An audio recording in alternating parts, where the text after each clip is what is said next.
వైఎస్ఆర్ కాంగ్రెస్ పార్టీలో ఈ స్థాయి మార్పులు చేస్తున్నారు. మార్పు మంచిదేనా? మార్పు కలిసి వస్తుందా? అసలు జగన్మోహన్ రెడ్డి టార్గెట్ ఏంటి? జగన్మోహన్ రెడ్డి వ్యూహం ఏంటి? జగన్మోహన్ రెడ్డి విజయ మంత్రం ఏంటి? దీనికి సంబంధించి మనం ప్రస్తుతం మాట్లాడబోతున్నాం. ప్రముఖ విశ్లేషకులు తెలకపల్లి రవి గారు సిద్ధంగా ఉన్నారు. తెలకపల్లి రవి గారు నమస్తే సార్. నమస్తే సతీష్. రైట్, తెలకపల్లి రావు గారు, మనం చూస్తున్నాం చాలా రోజులుగా చర్చ జరుగుతోంది మార్పులకు సంబంధించి. ఇప్పటికే 11 మార్పులను అధికారికంగా ప్రకటించారు.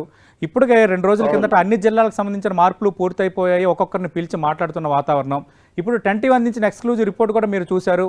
ఉభయ గోదావరి జిల్లాలో అనంతపురంలో మార్పులకు సంబంధించి నిజంగా ఈ మార్పులు కలిసి వస్తాయి? ఈ స్థాయిలో మార్పులు చేయడానికి వెనక బలమైన కారణం ఏంటి సార్? మీరు చెప్తున్నారు కదా సతీష్, ఒకటేమో అక్కడ సర్వే రిపోర్ట్లు, రెండవది వాళ్ళ పనితీరు, మూడవదేమో సోషల్ కాంపోజిషన్. జగన్ ను కలిసి వచ్చిన వాళ్ళు చెప్తున్నారు ఈసారి మనం కొంత రెడ్డి సామాజిక వర్గాన్ని తగ్గించి బీసీలకు ఇవ్వాలి అని ఆయన డైరెక్ట్ గానే చెప్పారు. అలాగే మార్చే వాళ్ళందరికీ కూడా హామీలు తదుపరి మీకు ఏదో చేస్తాను అని చెప్పేటటువంటి ప్రయత్నం కూడా జరిగినట్టుగా ఉంది. మూడోదేమో మరీ ఎక్కువ హామీలు అయితే ఇవ్వడానికి కూడా ఆయన సిద్ధపడలేదు. మీరు కూడా ఇంతకుముందు నుంచి తెలుసు జగన్ వ్యవహార శైలి.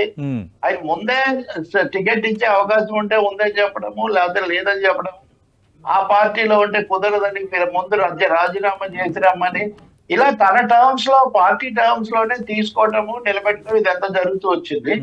కాబట్టి ఈసారి ఇన్ని స్థానాల్లో మీరు చెప్పిన వీటన్నిటికీ ఒక లాజిక్ ఉంది. గోదావరి జిల్లాలో పవన్ కళ్యాణ్ తెలుగుదేశం కూటమి చాలా బలమైన పోటీ ఇవ్వబోతుంది. వాళ్ళకు దాదాపు సరి సమానంగా ఉన్నా కానీ ఈ పోటీ ఏమి మనం ఏమి ఆశ్చర్యపోవడం అవసరం. తర్వాత ఎలా మారుతుంది ఓటర్ల తీర్పు తర్వాత అనేది ఎట్లా ఉన్నా కానీ. అందుకనే ఈరోజు జగన్ ఆ భీమవరాన్ని ఎంచుకొని అక్కడ తీవ్రమైన దాడి, వ్యక్తిగతమైన దాడి కూడా చేశారు పవన్ మీద. పవన్ కూడా ఎట్లా కాకినాడలో ఉన్నాడు, ఆయన కూడా కౌంటర్ చేస్తారు.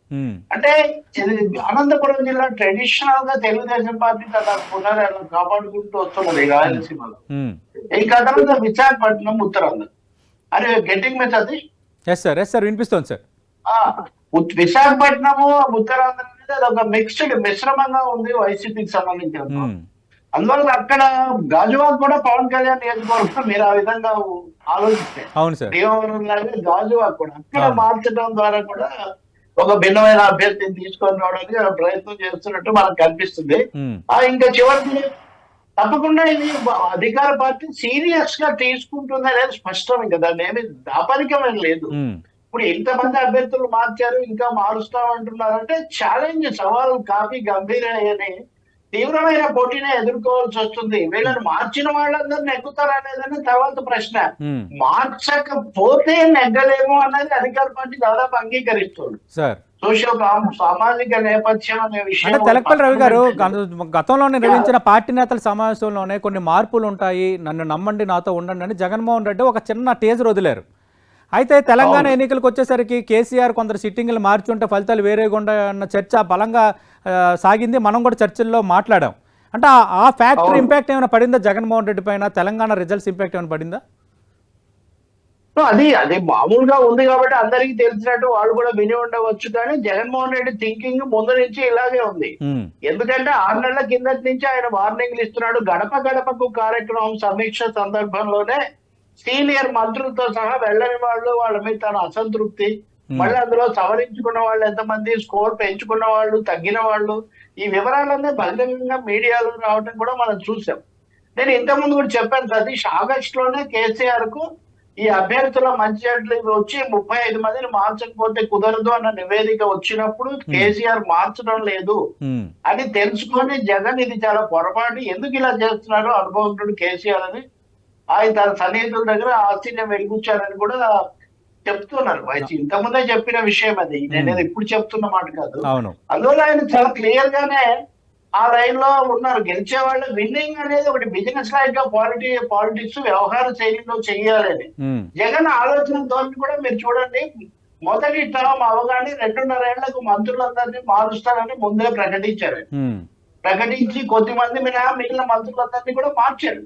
బహుశా ఇప్పుడు కూడా చాలా మంది మంత్రులు మారుస్తారు. ఎందుకంటే ఈ ఎమ్మెల్యేలలో కొంతమంది మార్చబడిన వాళ్ళలో కొంతమందికి ఆయన పోటీ చేయమని కూడా అడిగినప్పటికీ కూడా ఇప్పుడు ఉదాహరణకు మనము ఈయన చూసా కదా, పాక్సార్ది కానీ ఆర్కే కానీ అవునవును వ్యాఖ్యలు మిగతా చూసాం. విషయాలు పక్క నుంచి ఇద్దరు కూడా మంత్రులుగా ఉండాలని, ధర్మశ్రీ గాని ఉమ్, మంత్రులుగా ఉండాలనుకొని లేకపోవడం వల్ల చాలా నిరుత్సాహపడిన వాళ్ళు. కోటమిరెడ్డి శ్రీధర్ రెడ్డి గాని ఉమ్, వీళ్ళందరూ చాలా ఎక్కువగా రియాక్ట్ అయిన వాళ్ళు. అక్కడి నుంచి దూరం అయిన వాళ్ళు కూడా కొంతమంది ఉన్నారు, ఎన్ని రోజులు కుదరడం అవును. లేదని. అందువల్ల ఎవరికి ఆయన ముందుగా మీకు మంత్రి పదవి ఇస్తాను నేను అని ఎవరికి హామీ ఇవ్వడం లేదు. ఉమ్, సో ఈ కారణాలన్నిటి దృష్ట్యా ముఖ్యంగా సామాజిక నేపథ్యంలో కొన్నిసార్లు ఫేస్ చేంజ్. ఉమ్, ఇప్పుడు బాలరాజును కాకుండా బాలరాజు భార్యను నిలబెట్టినప్పటికీ కూడా ఉమ్, ఒకటే కుటుంబం ఇదంతా ఉన్నప్పటికీ ఫేస్ చేంజ్ ఉంటుంది. yes. ఈ నియోజకవర్గం వాళ్ళని ఇంకో చోటికి మారిస్తే అక్కడ కొంచెం కొత్తగా, ఇక్కడ కొంచెం కొత్తగా ఉంటుంది. అంటే రవి గారు ఇవన్నీ ప్రయోగాలు. Right Yeah. రవి గారు ఏదో యాడ్లో చెప్పినట్టుగా మరక మంచిదే అన్నట్టుగా మార్పు మంచిదేనా? ఏం చెప్తారు? మంచిది చెడ్డది కంటే అవసరమైంది, ఉమ్, రాజకీయ పరమైంది. మా అందరూ అంటున్నారు కదా, విధానాలు మారాలి కదా, ముఖ్యమంత్రి కదా అన్నిటికీ కీలకం. గెలిచినప్పుడు ముఖ్యమంత్రి బహుమతం ఉన్నప్పుడు ఆ తర్వాత దానికి కూడా బాధ్యత వహించాలి కదా. ఇవన్నీ ఈ మాటలన్నీ కూడా నిజమే. కానీ అదే సమయంలో స్థానికంగా ప్రజలకు దగ్గరగా ఉండి సమస్యలు వీటన్నిటి మీద చొరవ తీసుకోవాల్సిన, లేకపోతే పార్టీతో సమన్వయం చేసుకోవాల్సిన వాళ్ళు విఫలమయ్యారు అనుకున్నప్పుడు, ఉమ్, లేదు ఇప్పుడు కొంతమంది 3 సార్లు గెలిచారు అనుకో సతీష్, 2 సార్లు గెలిచారు అనుకో, ఉమ్, వాళ్ళనే కొనసాగించాల్సిన అవసరం ఆ పార్టీకి ఏముంటుంది నిజంగా చెప్పాలంటే. ఉమ్, ప్రయోగం చేసి ఇంకొకరిని ఇవ్వచ్చు. కాబట్టి ఇది పొద్దున మీతో నేను ఏదో చర్చలో అంటున్నాను కదా, లెక్కలేవో కొన్ని లెక్కలు ఉన్నాయి జగన్ దగ్గర, కొన్ని చిక్కులు కూడా ఉన్నాయి. ఉమ్, చిక్కుల నుంచి లెక్కలు వచ్చాయి, లెక్కల నుంచి కూడా చిక్కులు రావచ్చు. ఈ మార్పుల వల్ల కూడా కొన్ని చోట్ల రావచ్చు. కానీ ఒకటైతే చెప్పొచ్చు కదా, మీడియాలో స్పెక్యులేట్ చేసినంత తుఫాను, పెను తుఫాను అయితే వచ్చినట్టు కనబడదు. ఎందుకంటే చాలా మంది ఆ, నాకంటే ఇప్పుడు ఆ చంటిబాబు, జ్యోతుల చంటిబాబు నాకంటే మెరుగైన అభ్యర్థి అని ఆయన చెప్తున్నారు ఉదాహరణ. ఇట్లాంటివి కొన్ని చోట్ల ఉన్నాయి. కానీ మొత్తం మీద చెప్పాలంటే పార్టీలో ఇది ఒక పెద్ద షేకప్. ఓకే. ఎమ్మెల్యేలలో ఒక షేకప్. ఉమ్, ఇది ఎన్ని రోజులు పడుతుందో సర్దుకోవడానికి. ఇంకోటి అందరికంటే అడ్వాన్స్ గా ఉండటం ఒక అడ్వాంటేజ్ ఏ ఓకే. పార్టీకైనా. ఉమ్, మిగతా పేరు రాలేదు కదా, ఉమ్, కాబట్టి వీళ్ళు ముందుగా రంగంలో ఉండే ఒక అవకాశం. అలాగే షాక్ ఏదైనా వస్తే షాక్ అబ్జార్ప్షన్, ఓకే. దానికి సర్దుబాటు చేసుకొని అంటే మళ్ళీ రవి గారు రంగంలోకి దిగే ఒక అవకాశం వస్తుంది. రవి గారు గతంలో జగన్మోహన్ రెడ్డి అధికారంలో రావడానికి చాలా పాజిటివ్స్ పనిచేసాయి. ఒకటి పాదయాత్ర, అవును. 2 ఒక ఛాన్స్ ఇవ్వాలన్న ఆయన పిలుపు, 3 నవరత్నాలు లాంటి హామీలు, అంతకుమించి వైఎస్ఆర్ లెగసీ, వైఎస్ఆర్ తనయుడికి ఒక ఛాన్స్ ఇవ్వాలన్న బలమైన కారణాలు. కానీ ఈసారి అవి ఏమి ఉండవు. 5 ఏళ్ల పాలనకు ప్రజలు ఇచ్చే తీర్పు. ఇలాంటి నేపథ్యంలో ఈ మార్పులు లాంటి నిర్ణయాలు బెడిసి కొట్టొచ్చా, లేదంటే అడ్వాంటేజ్ కావచ్చా? అది ఆయా చోట్ల అభ్యర్థులు వాళ్ళకున్న కనెక్టివిటీ, కొత్తగా వచ్చిన వాళ్ళు ఏ మేరకు ఎస్టాబ్లిష్ చేసుకుంటారు దీని మీద ఆధారపడి ఉంటుంది. ఉమ్, ముందే నేను చెప్పాను కదా, it's a challenge, it's a political challenge to Jaganmohan Reddy and his government. Um, అసంతృప్తి కూడా అనేక విషయాల్లో ఉండొచ్చు. ఇప్పుడు ఈ సమయంలో కూడా అంగన్వాడీలు, ఉమ్, లేకపోతే ఇది విద్యా సహాయకులు అనేక మంది సమ్మె చేస్తున్నారు, మున్సిపల్ కార్మికులు. వీళ్ళందరికీ ఒక్కొక్క ఇంట్లో 4, 5 ఉన్నారని లెక్కేసుకుంటే కూడా ఎన్ని లక్షల మంది అవుతారు. వీళ్ళలో అసంతృప్తి అనేది రాదా? ఉమ్, అలాగే ఈ సామాజికమైన అంశాలు అక్కడక్కడ జరిగిన వాటి మీద రాదా? కానీ ఆయన నమ్ముతున్నది ఏంటంటే తన పథకాలు తనను గెలిపిస్తాయి. ఉమ్, నా మీద ఏం మీద ఆయన ఈ సమీక్షా సమావేశాలన్నింటిలో చెప్తూ వచ్చింది ఒకటే, ఉమ్, నా మీద ఏమి అసంతృప్తి లేదు, మీ మీదే ఉందనేది ఆయన థీరీ. ఉమ్, కానీ అది సాధ్యమా? ప్రభుత్వం మీద, స్థానిక ప్రతినిధి మీద ఉంటుంది, కొంత ఎక్కువ, కొంత తక్కువ. ఉమ్, ఈ రాబోయే రోజుల్లో ఎలాంటి నినాదాలు ఇచ్చి ప్రజలకు దగ్గర అవుతారు అన్నది మనం చూడాల్సి ఉంటుంది. కానీ ఛాలెంజ్, తీవ్ర పోరాటం అయితే చేయక తప్పదు. ఉమ్, ఇంకో విషయం ఏంటంటే, మీరు చెప్తున్నట్టుగా ఈ అభ్యర్థులందరూ ఇప్పుడు టికెట్ రాని వాళ్ళు, ఉమ్, నిరుత్సాహపడిన వాళ్ళు, నిరాశ చెందిన వాళ్ళు ఏమవుతారు? వీళ్ళు తెలుగుదేశంలో కూడా వెళ్ళే అవకాశం ఏం పెద్దగా లేదు. ఉమ్, ఎందుకంటే వాళ్ళే పవన్ కళ్యాణ్ కు 30 సీట్లు, కలిసి వస్తే బీజేపీకి ఒక 17, 8 సీట్లు. ఉమ్, ఆ మేరకు తెలుగుదేశంలోనే చాలా పెద్ద కొరత ఉంది. వాళ్ళందరినీ సాటిస్ఫై చేయడమే. ఉమ్. ఏదైనా మరీ కీలకమైన నాయకులు ఎక్కడైనా మారితే తప్ప. కానీ కొందరికి అవకాశం దక్కునట్టుగా కనిపిస్తుంది కదా రవి గారు. మనం విశాఖపట్నంలో చూసాము, ఎమ్మెల్సీ వంశీకృష్ణ అటు జనసేన నుంచి భీమిలి లేదా విశాఖ సౌత్ నుంచి పోటీ చేయొచ్చు అంటున్నారు. ఇప్పుడు పిఠాపురం సీటు కోల్పోయిన సిట్టింగ్ ఎమ్మెల్యే పెండన్ దొరబాబు ఆయన జనసేన నుంచి అదే పిఠాపురం నుంచి పోటీ చేయొచ్చు అంటున్నారు. అంటే కొందరికి ఛాన్సెస్ దక్కే అవకాశాలు కనిపిస్తున్నాయి. సతీష్, ఇది ఇంట్రెస్టింగ్. వీళ్ళు జనసేనలోకి వెళ్ళటం మనం గమనించాలి. ఇప్పుడు జనసేనకు సిట్టింగ్ అభ్యర్థులు వీళ్ళు లేరు. వాళ్ళు అభ్యర్థులు సమకూర్చుకోవాలి. ఆర్థిక వనరులు ఇవి తక్కువ. తెలుగుదేశంతో బేరసార బార్గెనింగ్ లో కూడా తగిన వాళ్ళు ఉండాలి. నిజానికి వైసీపీలో కోల్పోయిన వాళ్ళు లేకపోతే అసంతృప్తివాదులను జనసేనలో తీసుకొని బలమైన అభ్యర్థులుగా జనసేన ముందుకు తెచ్చేటైతే అది జనసేన తెలుగుదేశం మధ్యలో కూడా ఒక చిన్న సమస్యగా మారే అవకాశం ఉంది. ఇప్పుడు మీకు లేనప్పుడు మాకు ఇవ్వకుండా తెలుగుదేశం వీళ్ళని ఎట్లా తెస్తారండి? మీరు విశాఖలో మారారంటున్నారు. ఆయన ఇది వరకు కార్పొరేటర్ గా ఉండి మేయర్ చేయనందుకు అసంతృప్తిగా ఉన్నాడు. ఆయనకు ఎమ్మెల్సీ పదవి ఉంది కూడా, ఉన్నా కూడా ఆయన ఎమ్మెల్యేగా నిలబడేందుకు ఆయన వెళ్తున్నారు. జనసేన ఒక వేదిక, ఇక్కడ సందేహం ఏం లేదు. తెలుగుదేశం కంటే జనసేన ఖాళీలు కొంచెం ఎక్కువ ఉంటాయి కనుక వెళ్ళేటైతే అప్పుడు త్రూ జనసేన వాళ్ళు ఆ కూటమిలో సభ్యులయ్యి అక్కడ పోటీ చేసే ఒక అవకాశం ఉంటుంది. తెలపల్లి గారు, ఫైనల్ గా ఒక ప్రశ్న సార్. ఎందుకంటే తెలంగాణలో ఒక చర్చ ఏంటంటే కేసీఆర్ పై వ్యతిరేకత కంటే స్థానిక ఎమ్మెల్యేలపై ఉన్న వ్యతిరేకత వల్లే స్థానాలు కోల్పోయారనేది కొందరు చెప్తున్నమాట.